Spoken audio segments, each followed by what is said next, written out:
listening to the Straight to Video podcast with Rob Lane. Notice anything unusual about Santa Carla yet? No. It's a pretty cool place. If you're a Martian. Or a vampire. Hey, what is happening? Hope you're all doing well, and thank you so much for checking out my podcast, Straight to Video. An absolute pleasure for me on this episode to welcome one of the stars of perhaps my all-time favourite film, and if you recognise the clip at the top of the show, you'll know that was from the 1987 vampire horror classic, The Lost Boys, and on this podcast, I had a great talk with Jamison Newlander, who played Alan Frog alongside Corey Feldman as his brother Edgar, and of course their amazing team-up with the late Corey Haim. This film for me, and excuse the pun, but it never gets old and I never tire of watching it. It was a film I just adored on video, never getting the chance to see it on the big screen until a few years ago, and then I saw so many new things, and of course, the soundtrack sounded extra amazing. Jamison was a joy to speak to, and he's always more than happy to share stories from his time on this iconic movie, along with chatting about some of his other great roles from the brilliant remake of The Blob in 1988, the brutal Bone Tomahawk with Kurt Russell, and most recently he's appeared alongside David Norton of American Werewolf in London fame in the horror Waking Nightmare. Jamison has also been tracing his Santa Carla roots in his own YouTube series Lost Locations, Searching for the Lost Boys, where he revisits the shooting locations from the film to see how they are now and to share some of his memories. Also, if you listen to this episode when it goes live, then Jamison is appearing at Comic-Con Northeast at the Utilita Arena in Newcastle. He'll be signing autographs and taking photos all weekend, so if you're in the area, swing by and say hello. Information all about the convention can be found at comicconventionnortheast.co.uk. As always, this Straight to Video podcast is proudly presented to you in association with Affinity Photo, an incredible piece of photo editing software which I've been using for graphic design the past couple of years. Affinity Photo is used to create the podcast episode artwork you see each week, and it's an extremely affordable alternative to other programs on the market. There's lots happening too with Affinity, as they've announced they're partnering with Canva, the hugely popular online design tool, so I'm sure there's going to be some exciting announcements coming soon, so please check them out at affinity.serif.com. Alright, let's get into today's episode. If you can't make Comic-Con Northeast this weekend, then check out all things Jamison Newlander over at jamisonnewlander.com, and be sure to watch Lost Locations Searching for the Lost Boys on Jamison's YouTube page. But right now, please enjoy my straight to video chat with Jamison Newlander.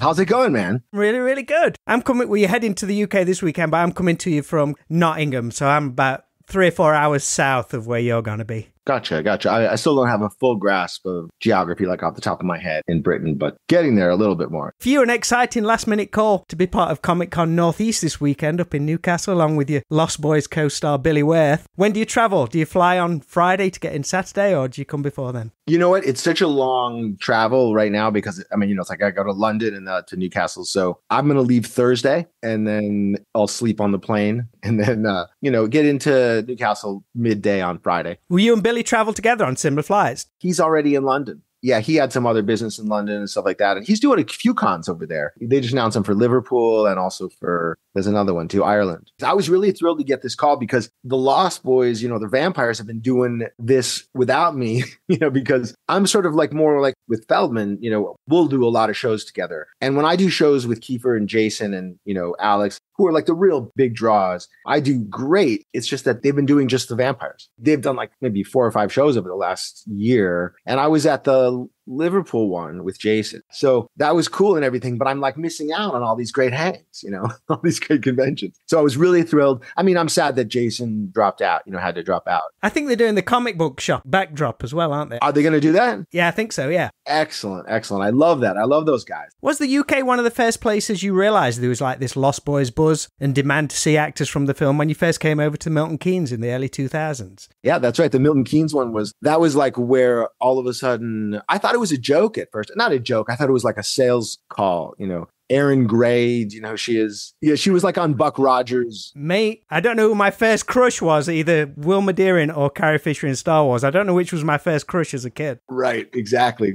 She was just beautiful. And anyway, so she calls me up, and she says, hey, there's a convention. There's two of them. There's one in England at Milton Keynes, or they said England, I didn't know what Milton Keynes was. There was one in New Jersey. And she was like, yeah, and it'll be this. And, you make a little money and you get a trip over there. And I was like, awesome. And it really opened up this whole thing of having stars and celebrities isolated from fans isn't really good for either side, really. I mean, a certain isolation, I guess, for people who are really famous, but it's really great when we can interact because we've been characters in y'all's lives for 35 years, and for us to be able to see the appreciation that's out there. Multi-generation families all loving the Lost Boys. Absolutely. Who came over on that initial trip? So that was the two Coreys. That was like kind of the impetus for it because they were really trying to promote the two Coreys. So two Coreys came over, me, Chance, Brooke, McCarter, Billy Worth. Wow. That's nuts. That might be the whole team, actually. Yeah, I think that's right. It wasn't the big guys. I mean, the Coreys were the big guys there. Kiefer and Jason weren't interested in them at the time or didn't really understand. Maybe they didn't know the value or the coolness of it. Very cool to get all those over. That must have been awesome. Obviously said that was organized by Erin Gray. Like I said, one of my first crushes along with Carrie Fisher in Star Wars. But speaking of Carrie Fisher, a graduate of Beverly Hills High School, I believe, like yourself. Oh, is that right? I actually knew her sister, Tricia Fisher, who's also an actress. I'm not in touch with her these days, but I knew her. And that's a great honor. I also share a birthday with Alec Guinness. Oh, fantastic. Yeah, which is like anything Star Wars. I'm at the age where I was 7 when Star Wars came out. And it was like, it just changed the world for me. The idea that there could be something like a lightsaber, was just incredible. You'd have been living in California at that time. Do you remember much about the Star Wars buzz and like the Mann's Chinese Theater and all those famous photos and stuff like that? Was that something that sticks in your head? I wasn't always with it enough at that time, or my family wasn't with it enough to know they were putting their shoes in the cement. That would have been cool to check that out. But I definitely went to see Star Wars late. Like everyone was talking about Star Wars and I was like, okay, and I finally went to see it and that just blew me away. But then Empire, I was there the opening night. I think I had 102 fever in Westwood. Yeah, I lined up, with my mom. I was 12, with my mom and I think probably a friend or my sister or something. And it was just amazing. Such a cultural landmark. I was born in 74, so I remember nothing but Star Wars. I always say that it was such a big thing. I don't even know if I saw it at the cinema because I'd have been so young, but it was always a part of my life growing up. I don't know if I just looked at the storybook so much I felt like I'd seen it. Yeah, totally. And then later you saw it and you connected it or whatever. Maybe for Empire, maybe you saw Empire. I know my uncles always used to make fun of me because they definitely saw it before me. Like, we saw it before you.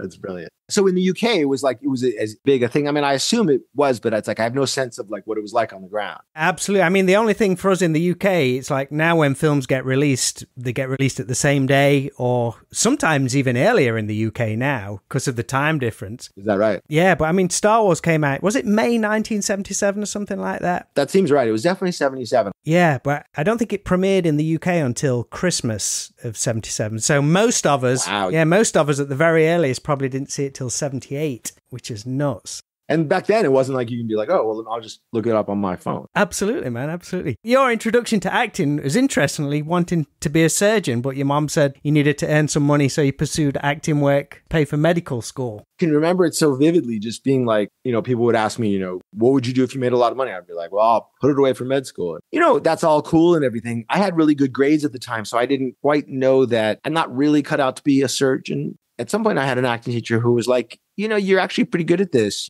If you want to do it, you should maybe consider doing it. So I did. That wasn't too long before Lost Boys happened, actually. Basically, it's like I got in acting at 14-ish. That was like my first gig. And between 14 and 16, when I got Lost Boys, that was 2 years. It's not the same thing as 2 years now where you're like, oh, 2 years, that was my life for 2 years. Yeah, that's a long time back then. So it's not like things happened quickly in my memory, but they did kind of happen quickly. And so not too long after that, where I really sort of committed, took more acting classes and things like that, I got Lost Boys. Lost Boys, it was your first major role as Alan Frog. But prior to that, you had a lot of cool pop culture connections. You worked with River Phoenix in Circle of Violence and also Jason Bateman in Valerie, which would later be the Hogan Family. From the outside, when you scratch the surface on things, would you say that circle is pretty small for all these amazing young actors? I guess you would see similar faces at auditions, would you? Yeah, absolutely. I think what I'm starting to realize is that most things are small, like really at the core of the people who are really doing it again and again. It's small because people want to work with people they trust. So there were a bunch of actors that got into that group, that circle. Like, for instance, Keith Coogan, I've been talking about him lately because he's a good friend of mine. And he was booking stuff constantly. And he was really in there where they really trusted him. He knew what he was doing. He was a real pro, even at that age. Was he as hyper back then as he is now?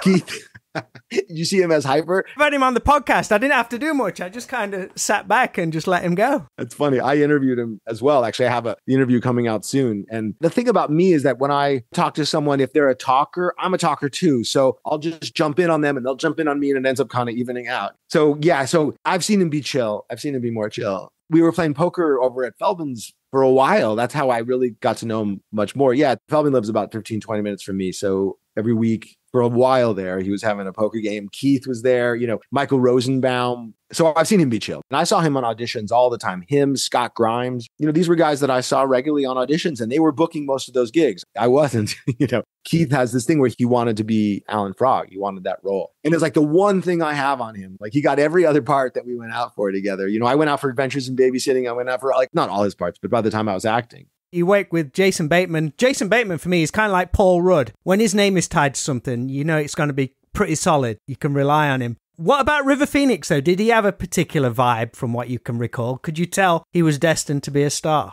I could actually, yeah. It was one day that I worked with him. It's like one day hanging out with River Phoenix. I was the only other kid that day on the set. Oh, no, actually, there were some other kids, but I was the only other kid who had lines. And so we played football at lunch. He was thrilled to have another kid there. And we became friends. Like, we actually became friends on that day. We didn't keep in touch because it's hard to keep in touch at that age. There wasn't Facebook and all that sort of stuff. But I always thought about River as, we could be a cool team sometime, because I thought he was so great and just such a nice guy. Being talented and being as good a guy as he was, like, all of it went into his success. Someone was talking about the Beatles and they were saying, like, it wasn't just that they were talented. It was that when you hung out with them, you felt like you were better for having hung out with them. And that was how it was. It was rich. It was a rich experience. And of course, maybe I'm like making more of it now that, it's like it was my one day with him. But it was, of course, sad that he died for all sorts of reasons, but also because I felt like I was going to see him again sometime and we would be like, hey. And that's kind of how it was with Jason Bateman, too. I mean, I don't know how it is now. I haven't worked on a sitcom in a number of years, but at the time it was like you get the script on Monday, you do a reading, little by little over the course of the week, and then Friday you shoot, or Thursday or Friday you shoot. So we basically hung out, the whole week. It was great. We played basketball, stuff like that. Danny Ponce also, was on that show. And then also Valerie Harper was, she was really sweet. And so, those little things, because the 80s are such a thing now that it's like that I had that day with River Phoenix and I had that week with Jason Bateman. I feel lucky. You also auditioned for some other key roles in some amazing films, which saw you crisscross a little with your future Lost Boys co-stars. You auditioned for the role of Teddy Duchamp in Stand By Me, which Feldman got, and also the role of Lucas, which would go to Corey Haim, I believe. Do you remember much about your approach at those auditions and what you thought of the films when they were released? Yeah. So Stand By Me, which was called The Body at the time when I was auditioning for it, was something where when I was a kid, when I was auditioning, and I might get emotional about this because, it's a really kind of special time. I was in high school and I was having a good time in high school. I was going to Beverly High and I would come down. There was this big rolling grass lawn in front of the school. And I would come down and if I would see my mom's car down there, she had this blue little CRX. I don't know if you know what a Honda CRX is, it's a little car. And so if I saw her car there, I was like, okay, I probably have an audition. And so I run down there and she got out of the car and she was like, you have your first feature film audition. Because I was auditioning for commercials and guest spots on TV and stuff like that. And so that was The Body. That was what became Stand By Me. And I didn't really at that point have a hope of getting it. Like I think my agent probably even said like, look, you're not going to get these parts yet. Certainly how I felt because this was my first feature film audition. I was in a new league. But it might log you in a casting director's mind. Oh, I remember that guy. Yeah, exactly. And it takes time like that. Maybe a number of time of them being like, you know what? He always delivers, let's give him a shot. So, that was kind of building up. And yeah, and I auditioned for that role, loved the role. It was a great script as far as I could tell. I didn't really read the whole script, but I could just, I could tell it was a cool project. So didn't expect to get it, but, I did my best, and same thing with Lucas. Lucas was, God, I can picture it, the script. and it said Lucas, they wrote it at the top, Lucas, for the part of Lucas. It's such a memory, of like that time. I wish I could find those scripts. That would be amazing, to like sell them or give them away or whatever. Maybe Lucas, I had a little better thought that I might get it because I was a little nerdy at the time. And I was like, I could play this part, I could do this. But, alas. Was it competitive at all back then? Or was it you just went in, did your thing, and then moved on to the next one? Then maybe 6 months later, it was like, oh shit, that's that film I auditioned for. I think if I had been doing it a little longer, if I continued in LA longer, I would have started to be a little more competitive. At the time, I was competitive against the whole crowd, really. I mean, felt like I was trying to stand out among the crowd. When I was in Lost Boys, Haim was saying, he was like, Kirk Cameron, he's trying to get all the parts, And so he was competitive with Kirk Cameron. And it kind of opened my eyes to the idea of being sort of competitive in that way. I was like, well, that's odd. But, when you're competing against a small group of people for those top roles, it's different than if you're at my level at the time, before Lost Boys. It was like, I was happy to get a role. I was happy to get a line in something. That's how you start. You're like, oh, cool, it's a part. That's it. I don't even care. But you had your own cool vibe going. You had almost like that smoky, I think you've described it as almost like a New York vibe to you as well. Makes it work with the Frog Brothers and against the two Corys. It's just a great dynamic. Yeah, and I think that's probably what Joel had in mind, is that I was a little more like, I was a different kind of actor. There was very little tongue-in-cheek at all, especially early on. I didn't quite even realize it was comedy for a while, which I think was also intentional by Joel, because you kill it, if you ask for the laugh. That's one of the things which I think is one of its strong points, is the comedy is played straight. And much like, I don't know if you've seen Return of the Living Dead, another great 80s film. Yeah, I have, yeah. But the comedy works so well in that film because it's played so straight. Yeah, there's this old expression, because I studied theater for a long time, and then I did theater in New York for a long time. And there's a story of this actor, and he had this moment where he's supposed, they're like fighting, and then he asks for a kiss. And the first time he does it, opening night, the audience goes crazy with laughter. And every night after that, nobody's laughing. And so he says to the actress, he says, why am I not getting the laugh? And she says, well, if you ask for the kiss and not the laugh, you might get both. Don't ask for the laugh. Ask for the kiss. You mentioned that you had such a great bond on the set of Lost Boys with Corey Haim and Corey Feldman, and you could actually see them going from being two different Corys to becoming the two Corys right there in front of you. That must be cool for you, all three of you, to hang out on that set together. It was incredible time for me because, this was the A-team here, like Feldman and Haim, that was the A-team of the kids at that age. There were others. There was River, River was just busting out, but, there were others. So to be hanging out with these guys and doing this movie, I don't need to be stressing about anything. I'm right where I need to be, and we had a blast, and it was cool for them to be hanging out with me, who I was just kind of more of a regular kid. I went to high school. I'm from LA, but I wasn't an industry kid in LA for a long time. So like we rode our bikes to the beach. We just hung out. We had a blast, like just a real regular kid time. Was you familiar with Santa Cruz, which became the shooting location for Santa Carla in the film? Is that somewhere you'd been to? I mean, because it's a few hours north of Hollywood, right? Yeah, it's closer to the Bay. It's like a half hour from San Francisco. But I didn't know Santa Cruz that well, actually. I had been up and down the coast, but Monterey was a big spot because it's got that aquarium. And then I guess you could hit the boardwalk. I think probably when I was a kid, the boardwalk was a bit dilapidated, I think in the 70s. Right. But you've recently revisited it in your YouTube series, Lost Location, Searching for the Lost Boys. Has that been fun to do? And can we expect any more episodes? Yeah, totally. So this has been like this out of the blue cool thing that started happening. And there comes a time in our lives, or maybe it happens a lot, where we say, I'm going to take some action here. And I don't know what that action is going to necessarily lead to. And that's kind of what happened last year, is I said, look, Santa Cruz is not that far. I'm going to cruise up to Santa Cruz, and I'm going to look at the old locations, and I'm going to see what happens. I'm going to put it on camera, and maybe we'll do a show. I'm not sure. We have 3 episodes up. The first one's about Grandpa's house, and also a little bit about the comic book store. I talked to Joe, the comic book store owner.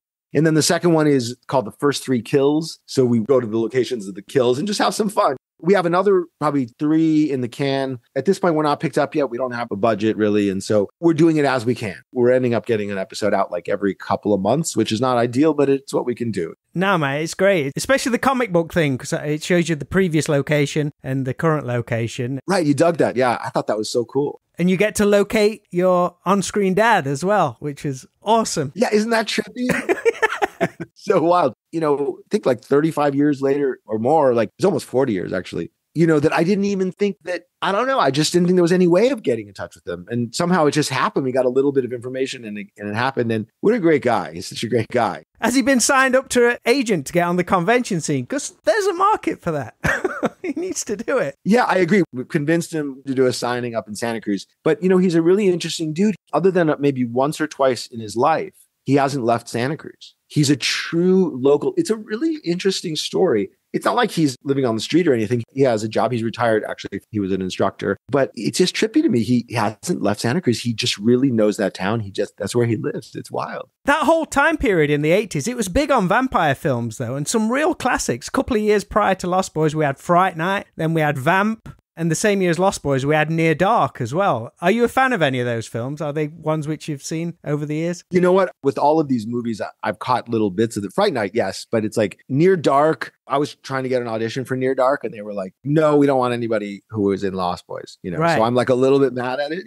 I got to just get over that. Most of the characters in that are quite old. It's like pretty much the entire Aliens cast, which are in that film. Okay, so I'll check it out. I mean, I'm not saying like I actively thought that, I'm going to retaliate against this movie, but I'm just kind of realizing now that maybe that's why I haven't seen it. Seeing Bill Paxton and Lance Henriksen as vampires is worth seeing on its own. Yeah, okay. I'm going to check it out. Outside of it just being an amazing story, incredible visuals, and maybe even lightning in a bottle for the time, because Lost Boys, other than Corey Haim's wardrobe, I don't think it's really aged that much. That's true. And even that's like, we get what, even then it wasn't like, people weren't really wearing that kind of stuff. There's also like a really clever appeal to the characters too. For me, I think I was probably 13 when I saw it. So I could really relate to you, Corey Haim and Corey Feldman. Right. You're the Frog Brothers demographic. Exactly. But I've also got friends who are a couple of years older who tell me that they went to see it dressed like the vampires because they were a similar age to those guys and into like the whole rock scene at the time. So that was what really appealed to them. So there was like mass appeal in different almost demographics. It might just be a couple of years difference, but back then when you're a teenager, that's a big difference.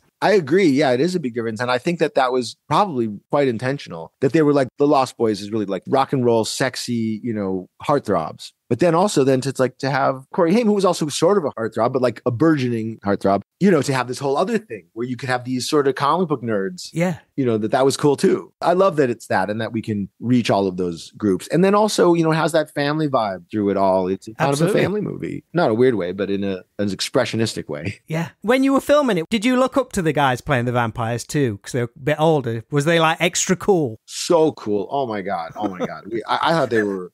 just in a different category of coolness, Brooke, I just can't tell you how cool Brooke was, in the 80s. Even, in adult life, he was really cool. Was he like permanent surfer dude? I get that impression he must have been like that. Yeah, kinda. When he was older, going to conventions and stuff, was it surfer dude? There was something else that was like, it was just sort of maybe party dude. He really knew how to have a good time. He could really create a good time. Those people who they're at the center of the party because they kind of know how to make it fun. Yeah. If you're ever down or bored, just stick with him for 5 minutes and he'll bring you up again. That kind of thing. Yeah, exactly. And Billy, Billy's kind of Billy Wirth is sort of he's a different kind of cool.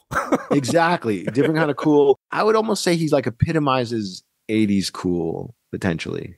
80s cool rocker heartthrob kind of thing, and he's just such a good guy, really good guy. Interestingly, the rumors around the remake, which has been going on forever and ever, they've said that they're all going to be a lot younger, which will miss out on that appeal, but perhaps leans more towards the original vision for Lost Boys, which was going to be like Goonies with vampires. That's interesting. I didn't hear that part that they're going to be younger. You just never know, because it's like they could make them younger and then it taps into something else or whatever. But I don't know. I'm not really, I was in the Blob and that was a remake and everything. I'm not really big on reboots, per se. I don't even know what they're classed as these days. Remake, reboot. Right, exactly. So me and Feldman, me mostly, but with the help of Feldman and also Jason Patrick is helping as well. We're trying to get a Frog Brothers show going. We're moving along. We're not like, it's about to happen or that, but we're moving along. I think that would be really cool. Take it off Cobra Kai a little bit. It's not quite the same plot. It's not the original, but even almost better. We don't have to, recreate that whole thing. And we can even introduce some young vampires, even some young vampire hunters. Oh, that'd be great, man. Wouldn't that be cool? Would it be like a different adventure each episode or like a long running story, do you think? It's a good point. I think it would be,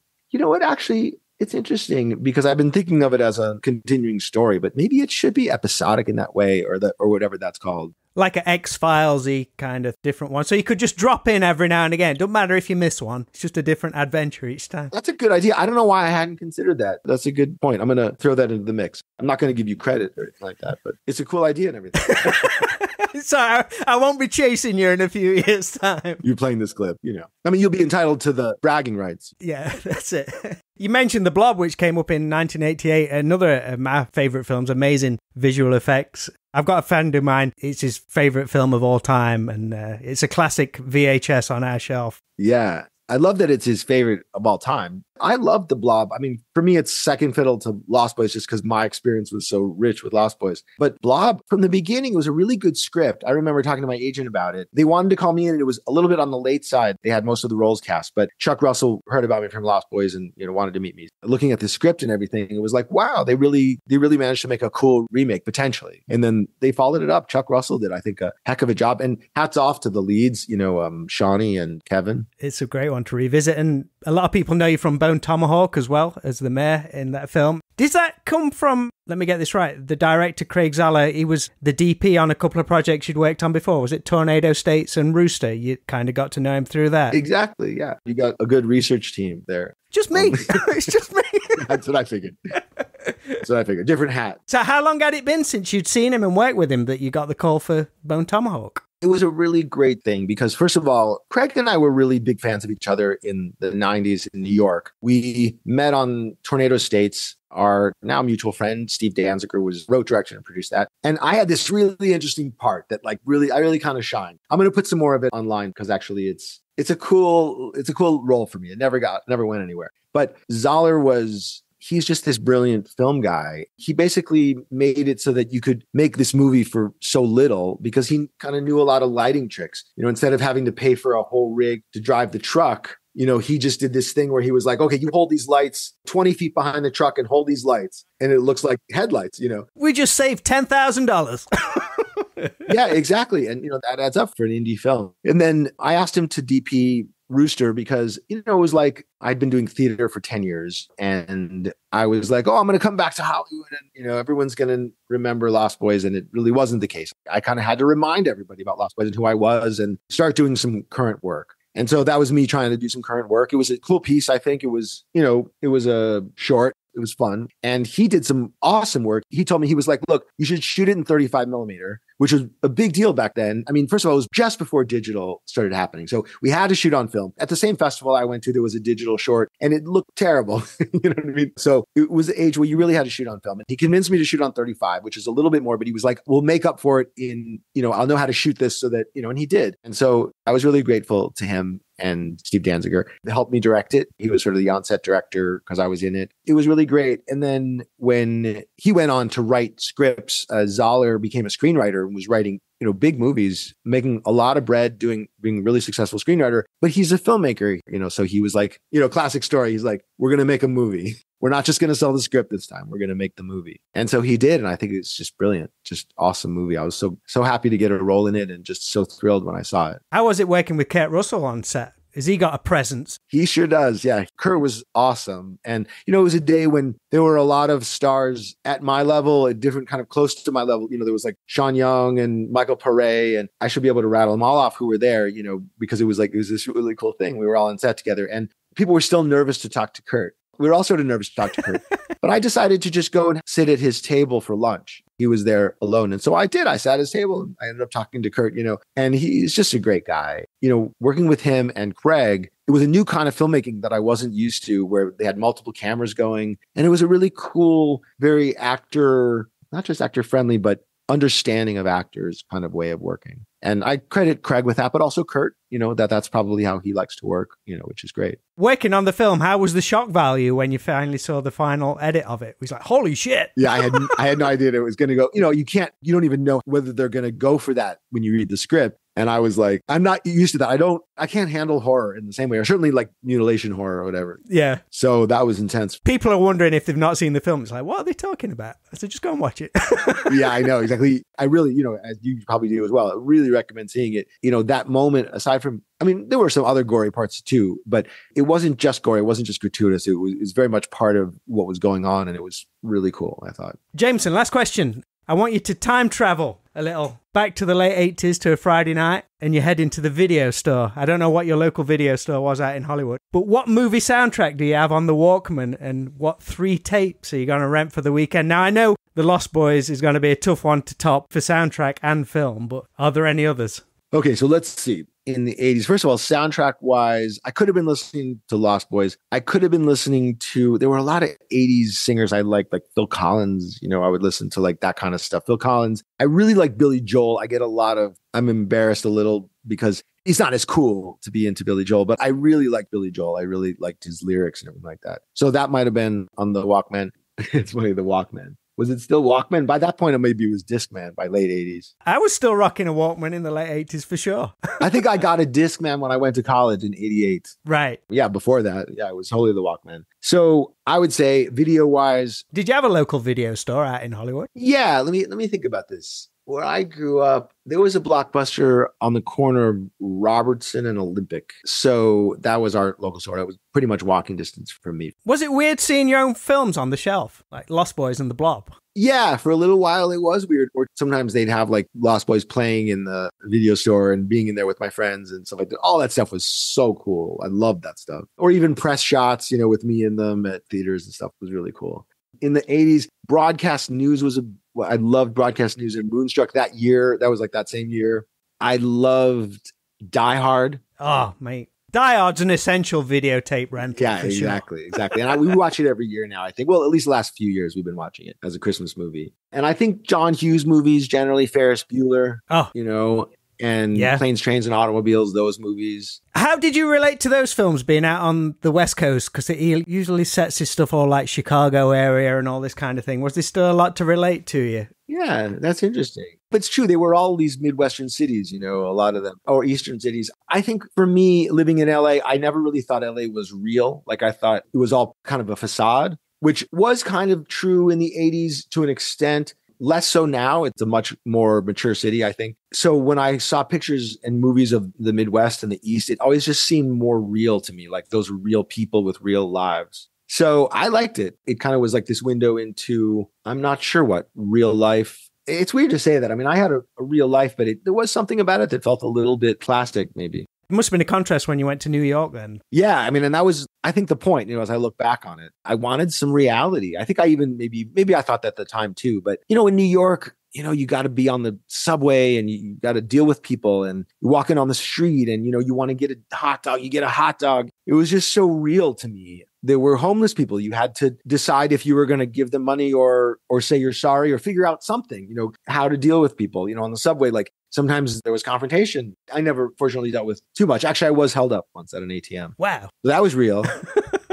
Like, get me back to LA when that happens. Yeah, exactly. Then I was like, maybe I don't need as much real. It wasn't too long after that. Maybe I did move back. Okay, but the thing is, kind of mind flip about it all is that as I'm back in LA now, I'm realizing that when I was in New York, that was all for me based on New York movies. You know, it was like all those movies that were shot in New York. So this thing that I thought was more real actually was less real. And LA that I thought of as not real is actually my real life, you know, to get all poetic. That's all part of growing up and perspective, I guess. Yeah, that's true. That's absolutely right. Jamison, have a safe trip to the UK and have a fantastic weekend. Thank you, man. Great to talk to you.